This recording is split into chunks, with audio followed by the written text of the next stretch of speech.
Guys, magandang hapon po sa inyo. Kumusta po kayo? Welcome to my channel, Kalpinterong Gala.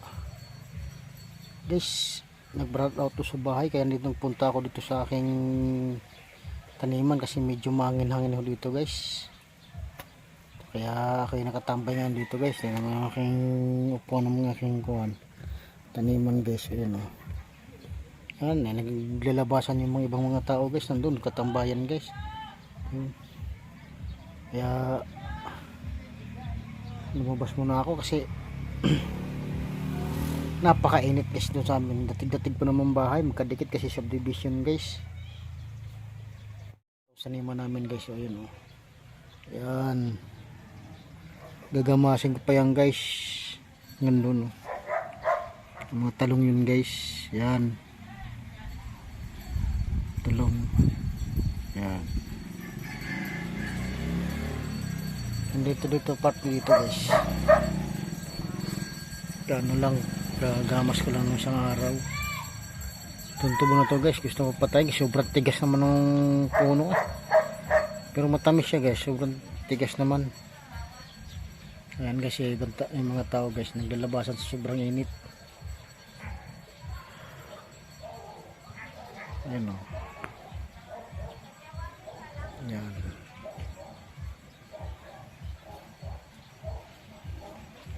Yan kasi yung bahay dito kasi tabi-tabi kasi gayaan yan, kaya mainit pag napiran out. Nako, sobrang init guys.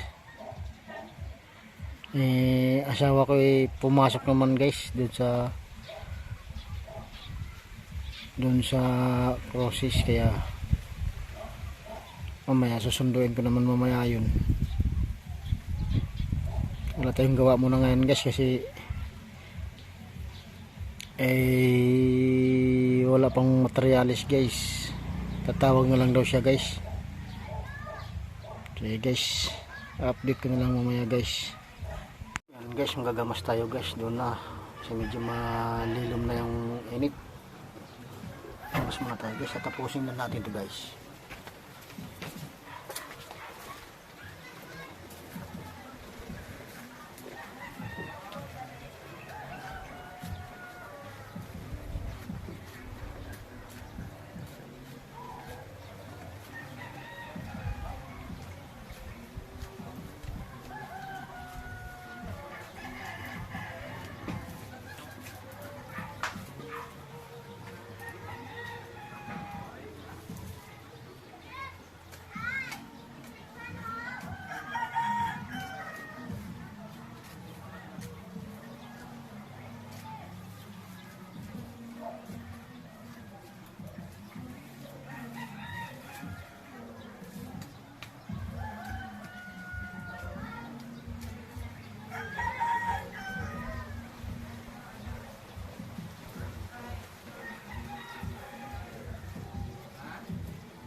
Hello guys, tinapos ko lang pagamas guys kasi ano, wala rin namang ginagawa guys. Wala pa hindi pa bumalik ang kuryente.